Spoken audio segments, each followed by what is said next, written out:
오늘 하나님의 말씀 뜨겁게 그리고 담대하게라는 제목 가지고 하나님의 말씀 증거하겠습니다. 저희 외갓집 전라남도 무안입니다. 여러분 무안공항이라고 있지 않습니까? 그 공항 바로 옆인데요. 거기에서 조금 더 들어가면 해제라는 곳이 있습니다. 해제면이 있고요. 거기서 배를 타고 들어가면은 여러분들 증도라고 있습니다. 증도. 지금은 이렇게 되게 다리가 다 낮아가지고 천사대교도 그 옆에 있고 그런데요. 그쪽이 있는데 거기에 불과 20-30년 전만 해도요. 섬 전체가 예수 믿는 사람들로 살았던 마을이었습니다. 저희 어머니 권사님의 고향이 어머님의 고향이 아마 임자도라고 그러시는데 그 임자도도 마찬가지고 중도도 마찬가지고요. 섬 전체가 예수 믿는 마을이었습니다. 근데 거기가 전체 예수 믿는 마을로 그렇게 되기까지에는 한 여인의 희생과 죽음이 있었습니다. 여러분들 문준경 전도사라고 여러분들 아실지 모르겠습니다. CCC를 우리나라에서 만드신 김중곤 박사님도 그분께 전도받았고요. 동대문에 가면 동대문 성결교회 이만신 목사님이라고 있는데요. 그 목사님도 그분께 또 했고요. 또 정태기 박사라고 치유 상담하시는 그분도 이 문준경이라는 여자분을 만나고 전도받고 그렇게 변화되셨습니다. 하용조 목사님도 그러셨고요. 그분 한 분 때문에 섬 네 곳이 다 전도가 된 거예요. 전체가 전도가 된 겁니다. 그런데 그분이요, 1891년 암태도라는 곳에서, 그 바로 옆에 있는 섬 암태도라는 곳에서 태어납니다. 아버지는 진사여가지고 부유해가지고요, 부유하고 똘똘한 집에서 했는데 공부는 가르쳐주지 않았답니다. 무슨 여자가 공부냐고. 그래가지고 17살에 시집을 갔는데 남편은 이미 다른 여자하고 살림을 하고 있었어요. 그러니까 남편은 집에 들어오지 않고 시아버지, 시어머니를 모시면서 홀로 독서 공방을 하는 거예요. 너무 효부로 잘 모시니까 사람들한테 박수를 받고 칭찬을 받는 여인이었는데 시아버지가 돌아가신 거예요. 그러니까 어떻게 해요? 자기 남편의 형제들이 쫓아내죠. 네가 여기서 왜 밥 축내고 있냐. 쫓겨납니다. 그래서 목포로 가가지고요. 목포에서 재봉틀하고 삭 바느질을 해가지고 끼니를 잇습니다. 그런데 그분이 여러분 이성복 목사님이라고 한국의 무디라고 하는 성결교에서 가장 영향력 있는 목사님을 만나고 그분을 만나서 회심하고 전도받고 회심하게 됩니다. 제가 전에 교회에 있을 때 우리 성도님들 모시고 충주의 수안보 온천에 한국 도자기 콘도가 있거든요. 한국 도자기 회사에서 만든 콘도, 수안보 콘도가 있는데 그 수안보 콘도 바로 밑에 보면은 성봉 채플이라고 있어요. 그 채플을 제가 모신 교수님 이렇게 해가지고 교회를 너무 이쁘게 지었어요. 결혼식도 거기서 많이 하거든요. 거기 우리 성도들 모시고 한번 간 적이 있었는데요. 교회가 너무 멋있습니다. 우리도 코로나가 좀 풀리면 이성봉 목사님 지으신 그 교회도 한번 갔으면 좋겠는데 그 이성봉 목사님의 전도를 받아서 목포에서 그가 회심합니다. 그래서 예수를 믿고 나서 2년 만에 집사가 되고요. 집사로 부름받을 때 나는 죽을 때까지 복음을 전하기로 하나님께 서원합니다. 그 과부와 같은 여인이 서원합니다. 그런데 공부를 한 게 없는데 이성봉 목사님의 학장이었대요. 경성신학교라고, 성서학원이라고, 지금의 서울신학대죠. 이 공부한 게 없으니까 지금으로 보면 대학이죠. 대학에 들어갈 수가 없어요. 그런데 글만 읽을 줄 아는데 그 이성봉 목사님이 내가 책임질 테니까 저 여학생 받아주자. 그래가지고 32살의 나이에 신학교를 들어가게 됩니다. 근데 신학교만 다니는 게 아니라요. 방학 때는요. 서울에 있지 않고 자기 고향인 그 중도, 암태도, 임자도에 내려가가지고 전도를 하는 거예요. 방학 때 내려와서 세운 게 바로 중도 진리교회, 임자 진리교회, 중도교회, 초리교회, 방축교회, 교회를 4곳을 설립합니다. 1년에 고무신을 9컬레가 뜯어져 가면서 전도를 하시는 거예요. 섬 마을이 전체가 다 예수 믿는 마을로 돼버린 거예요. 수백 명이 예수를 믿게 된 거죠. 한 여인이. 그런데 여러분, 예수 믿으면 항상 뭐가 있죠? 고난이 있습니다. 자기 믿음으로는 절대 신사참배를 못하겠는 거예요. 그래서 목포 경찰서로 압송됩니다. 고문을 당하죠. 물고문, 고춧가루, 전기고문, 이 손톱 뽑는 고문 다 당하는데요. 하나님, 그 여인이 이렇게 얘기해요. 하나님, 지금 내가 고난받는 거 사진 찍어주세요. 그렇게 이야기했다는 거예요. 그리고 에스더 4장 16절에 죽으면 죽으리이다 라고 계속해서 그 일본 순사들, 우리나라 순사들한테 이야기했대요. 그리고 해방이 되었습니다. 근데 뭐가 있었죠? 또 6.25가 발발했어요. 그런데 저희 어머니 말씀 들으니까 낮에는 국방군이, 밤에는 인민군이 섬을 오가면서 계속 점령했다 이런 모습이었어요. 제 어머니 고향에서 바로 섬 하나 건너면 거기니까요. 근데 인민군들이 이제 국방군들이 들어온다고 생각하니까 마을에 있는 유지들하고 이 문중경 전도사를 죽이는 거예요. 죽창으로 찔러 죽인 겁니다. 왜? 뭐라고 그러냐면 이 새끼를 많이 깐 씨암탉이라고 하면서, 기독교인들을 제일 많이 깐 씨암탉이라면서 저 에미나이 죽여야 된다고 죽창으로 찔러서 죽이면서 이 여인이 이렇게 얘기했다고 합니다. 아버지여, 내 영혼을 받으소서라고 이야기했다고 합니다. 여러분, 얼마나 뜨겁게 인생을 살아내시고 59세에 죽었습니다. 순교했습니다. 지금 그 중도라는 곳에 문중경 전도사님 순교 기념관이 있습니다. 여러분, 우리나라에 정말 뜨거운 성령 운동이 일으켰던 분들, 정말 전도에 열정이 넘친 분들은 다 이 전도사님께 전도받고 나오신 겁니다. 학교 한번 제대로 다니지 못했지만은 그녀는 사람을 구원했습니다. 여러분, 정말 그가 집사 직분을 받았다는 게 너무 감사해서 내가 죽을 때까지 복음을 전하고, 그래서 학생 신분으로 교회를 세우고 그 시골에 교회를 세웠어요. 그 가슴은 늘 복음으로 불타오르는 여인이었습니다. 여러분, 오늘 우리 여성분들 많이 계신데요. 여러분, 우리 공부할 만큼 다 했지 않습니까? 최소 고등학교는 다 나왔잖아요. 우리 공부 다 했잖아요.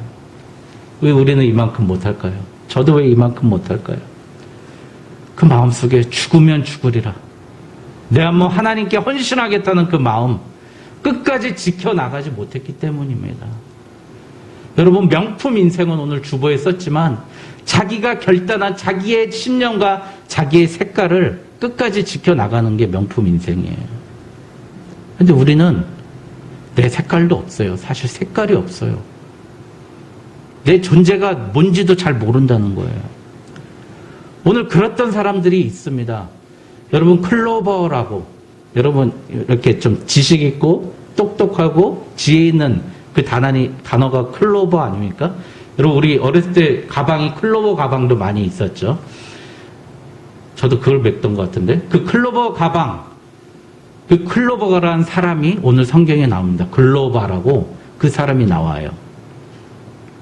그 사람이 자기는 정말 예수를 믿었는데, 아마 이 사람은 아마 예수님의 12제자에 속하지 못했지만 예수님이 따로 세운 제자들, 아마 70명의 제자들일 수도 있습니다. 그 제자들과 같이 예루살렘에서 엠마오로 가는데 너무 슬픈 거예요. 예수님이 이 땅을 다 뒤집어 엎을 것 같고, 이 땅에서 이스라엘을 독립시키고 정말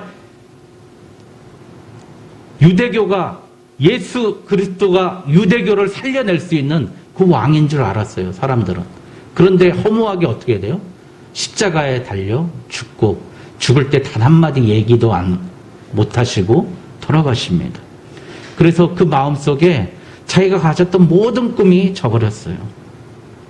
그래서 예수님이 너희들 지금 뭐하니? 물어봤더니 슬픈 빛을 띠고 머물러 섰다고 오늘 말씀에 나옵니다. 여러분, 오늘 말씀 앞쪽에 보니까요, 17절에 보니까 예수께서 이르시되 너희가 길 가면서 서로 주고받는 하는 이야기가 무엇이냐 하시니 두 사람이 슬픈 빛을 띠고 머물러 서더라. 18절에 그 한 사람인 글로바가 아는 자가 대답하여 이르되 당신이 예루살렘에 체류하면서도 요즘 거기서 된 일을 혼자만 알지 못하냐. 그러니까 예수님도 알아보지 못하는 거예요. 눈이 멀어서. 여러분, 우리가요, 예수님에 대한 소망이 없고 예수님에 대한 꿈이 없으면요, 예수님도 보이지 않는 거예요. 예수님도 알아보지 못하니까 어떻게 예루살렘에서 그 큰 일이 있었는데 예수님이 돌아가셨는데 당신 그 일을 모르냐고 이야기하는 겁니다.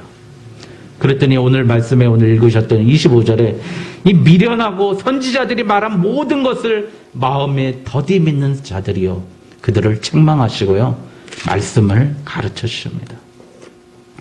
슬퍼 있는 그 사람들에게 예수님이 염장 지른 것 같죠. 당신이 예루살렘에 있으면서 예수가 십자가에 처형당한 것을 왜 모릅니까? 라고 반문할 때 그들이 부활의 소식을 들었습니까? 못 들었습니까? 들었어요. 여인들이 무덤가에 갔더니 예수가 사라지고 천사들만 있었던 그 소식을 들었다고 오늘 말씀 전에 다 나오는데 예수의 부활 소식을 그들이 믿지 못하는 거예요. 그러자 예수님이요 구약의 그리스도에 대해서 설명합니다. 여러분들 너무 잘 아시는 말씀 이사야 53장 잘 아시죠? 그가 찔림은 우리의 허물이 인함이요 그가 질고를 당함으로 우리가 나음을 입었도다. 여러분 다 아시잖아요. 이사야 53장 10절의 말씀을 그들에게 가르쳐 주는 겁니다. 여호와께서 그에게 상황을 받게 하시기를 원하사 질고를 당하게 하셨은즉 그의 영혼을 속건제물로 드리기에 이르면 그가 씨를 보게 되어 그의 날은 길 것이요 또 그의 손으로 여호와께 기뻐하시는 뜻을 성취하시리로다. 예수님이 구약의 모든 말씀을 그들에게 가르쳐 주십니다. 떡을 떼면서요. 여러분 그 말씀을 가르쳐 주니까 31절에 보니까 그들의 눈이 밝아져 구인 줄 알아보더니 예수는 그들에게 보이지 아니하시는지라. 여러분 이제 눈이 밝아지니까 뭐래요? 예수를 알아봤다는 거예요. 말씀을 들었더니 예수를 알아봤다는 겁니다. 여러분 그래서 그들이 32절에 같이 한번 읽겠습니다. 오늘의 요절인데요. 같이 한번 읽겠습니다. 시작. 그들이 서로 말하되 길에서 우리에게 말씀하시고 우리에게 성경을 풀어주실 때 우리의 속에서 마음이 뜨겁지 아니하더냐 하고. 할렐루야. 여러분 우리가 말씀을 들을 때 뜨거워져야 됩니다. 여러분 내가 로또 당첨됐습니다. 아파트 당첨됐습니다 할 때 마음이 뜨거워지는 게 아니라 하나님의 말씀이 풀어서 나에게 들어왔을 때 나의 마음이 뜨거워야 되는 줄 믿습니다. 여러분 예수 만나면 이 세 가지가 있어요. 눈이 밝아진다는 겁니다. 우리의 안목이 천국을 향하게 된다는 거예요. 성경이 이해되고 성경이 풀어진다는 거예요. 예수를 믿는다는 것은 예수를 본다는 것입니다. 저는 혼자 교회에 있는 게가 참 좋아요. 이게 좀 오해할 수도 있겠지만 가만히 조용히 혼자 교회에 있으면 벽에서 예수님의 말씀이 들려요. 경제야 이건 이렇다. 이건 저렇다. 그 말씀이 들려요. 그래서 조용히 앉아서 벽만 앞만 바라보고 앉아있을 때 많이 있어요. 그러면 아마 1시간도 돼요. 그게 바로 예수님 보고 만나고 듣는 시간입니다. 여러분 모든 목사님들 신학자들이 전통적으로 했던 가장 중요한 게 여러분들 신앙생활을 가장 잘할 수 있는 비결 예수님과 은밀한 골방의 기도의 시간입니다. 여러분 기도의 시간 그리고 나만 가지고 있는 은밀한 기도의 시간이 없는 사람 신앙이 성장할 수 없어요. 예수님 왜 골방에서 기도하라고 하셨을까요? 여러분 우리의 눈이 밝아지는 건 예수님과 은밀한 만남을 가져야 됩니다. 두 번째 말씀 풀어주실 때 우리 속의 마음이 뜨겁지 아니하더냐. 여러분 말씀을 들으면 우리 마음이 뜨거워집니다. 오늘 이 엠마오로 가는 이 제자들에게 예수님이 나타났을 때 이들이 고백합니다. 우리 속에서 마음이 뜨겁지 아니하냐. 다른 뜻으로 헬라어로 불타지 아니하느냐 뜻입니다. 여러분 예수님 만나면 또 뭐가 있죠? 예수님 눈이 밝아지고 마음이 뜨거워지고 세 번째 전하게 됩니다. 35절에 이들이 예루살렘으로 다시 돌아가서 열한 제자들에게 예수께서 자기들과 함께 떡을 떼시고 자기들에게 말씀을 전파하시고 자기들과 함께 하신 것을 이야기합니다. 그리고 예수님은 도마에게 나타나시고 베드로에게 나타나시고 500여 신도들에게 나타나시고 승천하십니다. 이 내용을 가지고 어떻게 해요? 이때부터 전했습니다. 여러분, 세계 최강대국이 왜 예수 때문에 무너졌을까요? 이들은 전하지 않으면 안 되는 사람이었어요. 예수를 전하지 않으면 안 되는 사람이었어요. 군산에 가보면 여러분 8월에 크리스마스 한석규하고 심은하가 나온 그 초원 사진관이요. 그게 있습니다. 여러분 아십니까? 초원 사진관. 그 심은하가 맨 마지막에 그 벽돌로 그 사진관 유리창 깨고 그냥 가버리잖아요. 군산에 가면 그 초원 사진관이 아직도 보존이 되어 있는데 그 맞은편에 우리 안도현 씨의 시가 벽에 써 있어요. 연탄재 함부로 발로 차지 마라. 너는 누구에게 한 번이라도 뜨거운 사람이었느냐. 여러분, 이 뜨거움을 회복하는 게 저와 여러분의 진짜 당면 과제입니다. 여러분, 뜨겁지 않으면 아무 일도 할 수 없습니다. 여러분, 우리 게으른 거, 사실 게으른가요? 어떤 사람은 다 게으른데 술 먹는 일에 있어서는 정말 부지런합니다. 술병 몇 개 남았는지 다 세고 있어요. 안 봐도 다 알아요. 몇 개가 나가고 빈병 몇 개 있고 다 알아요. 어떤 사람은 축구, 일은 진짜 안 하는데 군대에서 축구 얘기해서 죄송하지만 일은 정말 안 해. 그런데 축구 연병장만 나가면 완전히 저기가 막 날라다녀요. 여러분, 우리가 게으르다는 거 본질은 뭐죠? 우리의 관심이 우리가 해야 될 일에 하지 않음이 게으름입니다. 여러분 믿습니까? 여러분, 우리의 본질은 뭐죠? 예수를 보는 겁니다. 예수의 말씀을 듣는 겁니다. 들은 말씀을 전하는 겁니다. 그게 우리가 해야 될 삶의 본질이라는 거예요. 그거에 게으른 사람은 다른 거 아무리 열심히 해도 다 게으른 사람이라는 거예요. 그런데 그러려면 전제 조건이 있어요. 뜨거워야 된다는 겁니다. 여러분, 일본에서는요, 사람들이, 우리는 해열제를 주로 먹는데 일본 사람들은요, 발열제를 먹는데요. 열을 내는 약을 먹는데요. 그래서 37도에서 37도 5분 사이를 유지한다고 합니다. 0.5도에서 1도를 더 높인대요. 그러면은 암이 안 걸린다는 거예요.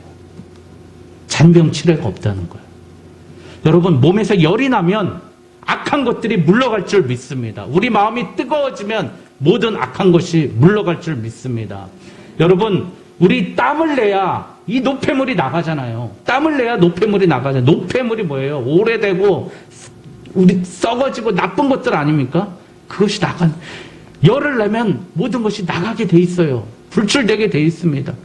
여러분, 예수님이 왜 우리를 마음을 뜨겁게 하셨겠습니까? 너희들 뜨겁지 않으면 항상 악한 것에 지배를 당한다는 겁니다. 암덩어리로 지배를 당하고요. 노폐물의 지배를 받는다는 거예요. 여러분, 오늘 말씀에 중요한 힌트가 있습니다. 예수님은요, 그 말씀 앞에서 우리가 복종할 때 우리는 뜨거워질 수 있습니다. 그들이 그 말씀을 듣고 복종했습니다. 그래서 우리는요, 세 가지가 필요합니다. 이 뜨거운 신앙을 가지고 살아나가야 할 때 세 가지가 필요해요. 첫 번째, 빛이 있어야 됩니다. 진리를 바르게 아는 빛이 있어야 돼요. 여러분, 정말 신천지 말도 안 되는 소리 가지고요. 아니, 무슨 이만희가 무슨 새로운 도예사 성령님이야. 무슨, 예? 아니, 좀 있으면 죽을 거 아니에요. 다 알죠? 여러분, 믿죠? 이만희 안 죽겠어요? 예? 그럼 어떡하려고? 문선명도 죽었잖아요, 다. 여러분, 정말로 빛을 정확히 판단할 수 있어야 돼요. 두 번째, 뜨거움이 있어야 돼요. 말씀으로 정확한 빛을 판단하면은요, 우리는 뜨거운 불이 있어야 돼요. 그럼 뜨거운 그 불로 말미암아 이 세상을 바꿀 수 있는 강력한 태풍처럼 바람이 있어야 돼요. 우리 그 세 가지를 가진 교회가 되어야 될 줄 믿습니다. 말씀이 정확히 전파되고요. 그리고 우리 그 전파된 말씀 가지고 우리의 마음이 뜨거워지고요.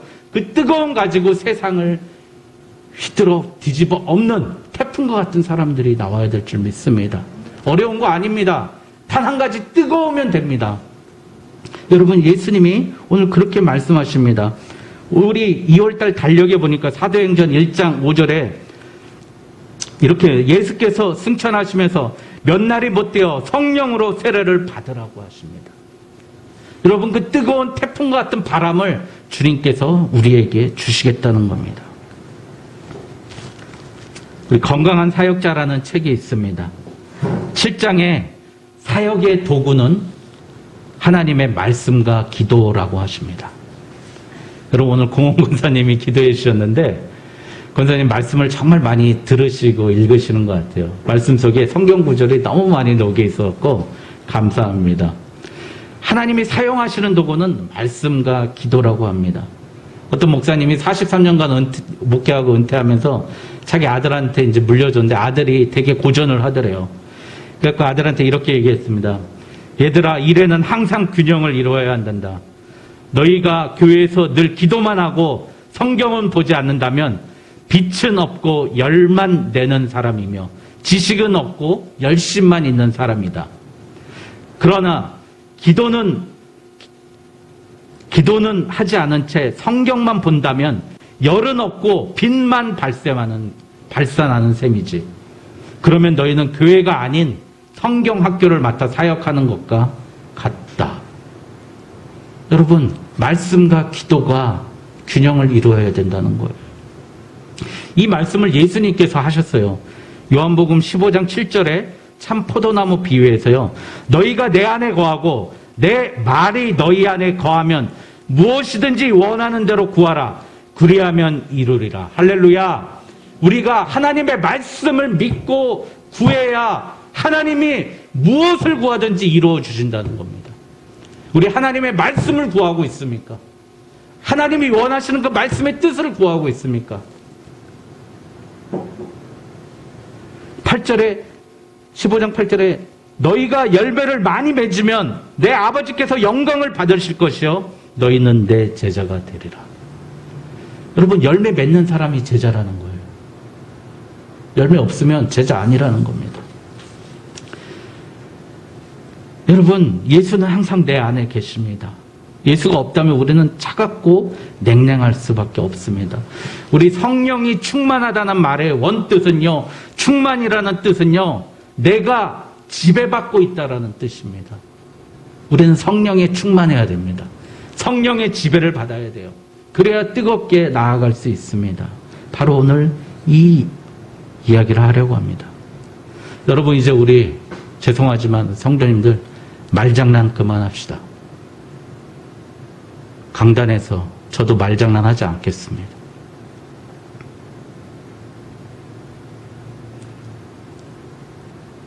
하지도 않을 거 제가 백날 여기 서서 얘기해봐야 무슨 우리가 순종하지도 않을 거면서 끄덕끄덕 아멘하면 무슨 소용이 있겠습니까? 오늘 엠마오로 가는 두 제자 말씀을 풀어주실 때 그 마음이 뜨겁지 아니하냐. 그가 예루살렘에 가서 대부흥의 역사를 일으켰던 그 모습처럼 이제 말이 필요한 게 아닙니다. 그 말을 이끌어갈 수 있는 순종과 무릎이 필요한 시기입니다. 이제 저도 그런 설교 안 하겠습니다. 이렇게 하면 세상에서 잘 살고요. 하나님도 기뻐하십니다. 이런 설교 하지 않겠습니다.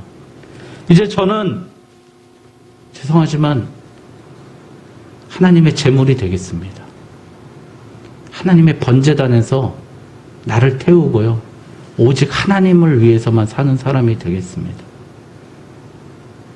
이 세상에서 잘 사는 방법 구하는 목회자 되지 않겠습니다. 하나님의 나라와 하나님의 영광을 위해서 내가 불타 없어질 때까지 그렇게 살아야 되겠습니다.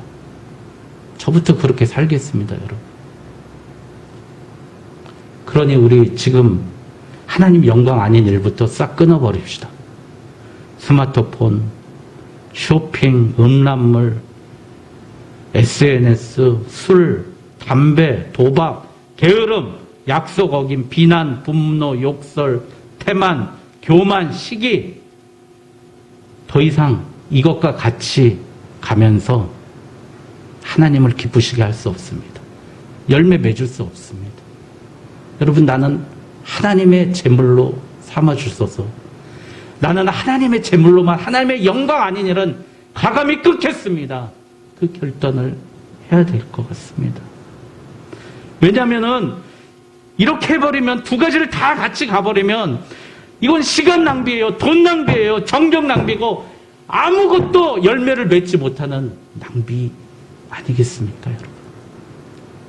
예수님의 죽음으로 우리를 살리셨는데 우리도 그 죽음을 쫓아가야 되지 않습니까?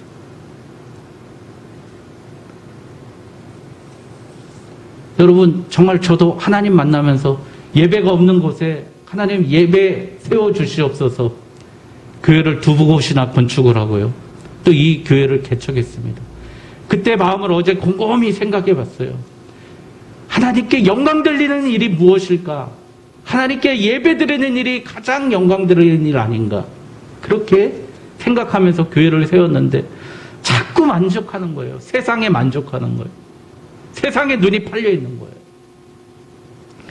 여러분, 정말 우리에게 그래서 뜨겁게를 얘기했는데 이제는 담대한 용기가 필요합니다, 여러분. 각오와 단절하십시오. 다시 한번 말씀드립니다. 각오와 단절하십시오. 지금 내가 생각하고 있는 나의 불행도 다 내가 선택한 거 아닙니까?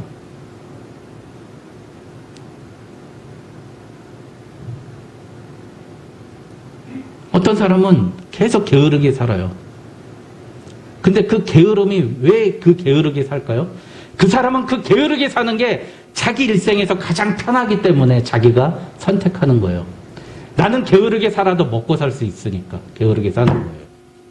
어떤 사람 맨날 약속 어겨요. 왜요? 약속 어겨도 난 먹고 살 방법이 있으니까. 내가 지금 살고 있는 모든 문제는 다 내가 선택하고 내가 유리하고 나한테 이익이 되니까 선택하는 거라고요. 근데 우리는 그러면서도 속으로는 사람들한테는 내 과거가 이래서, 내 현재가 이래서, 환경 때문에 그렇게 이야기하고 있는 거예요. 여러분, 노숙자들은요, 왜 노숙자로 살까요? 왜 집에서 쫓겨날까요? 내 책임을 다하는 것보다 길거리에서 춥게 자는 게 더 편한 게, 그러니까 거기에 쫓겨나 있는 거예요. 솔직히 말씀드려요. 임대료 내고 월세 내고 전기요금 내고 그런 게 자기는 싫은 거예요. 임대료도 내고 월세도 안 내고 전기요금도 안 내는 남이 해주는 밥 먹고 있는 노숙자가 더 좋은 거예요. 여러분, 그런 사람 보지 않습니까? 여러분, 지금 내가 서 있는 그 자리, 오늘 내가 처해 있는 이 참담한 자리 누가 만들었습니까?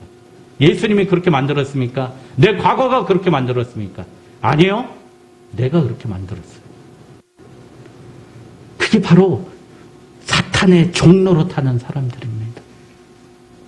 여러분, 예수님이 베데스다 연못에 들어가지 못해서 평생 안진뱅으로 사는 사람에게 이렇게 얘기합니다. 여러분 잘 들으십시오. 요한복음 5장 8절에서 9절에 자기는 맨날 나를 건져서 베데스다 연못으로 던져주는 사람이 없어서 나는 안진뱅입니다 라고 이야기할 때 예수님 뭐래요? 일어나 내 자리를 들고 걸어가라. 할렐루야. 여러분, 나의 자리를 들고 이제 걸어 나가셔야 됩니다. 과감히 앉아있는 내 자리 끊고 들고 나가야 됩니다. 여러분, 결단하십시오. 하나님 은혜 아닌, 하나님 영광 아닌 일에 각오와 철저히 단절하시길. 그래서 뜨거운 신앙을 가지고요, 각오와 단절하고 하나님과 담대히 나아가는 저와 여러분 되시길 주님의 이름으로 축원드립니다. 기도하겠습니다.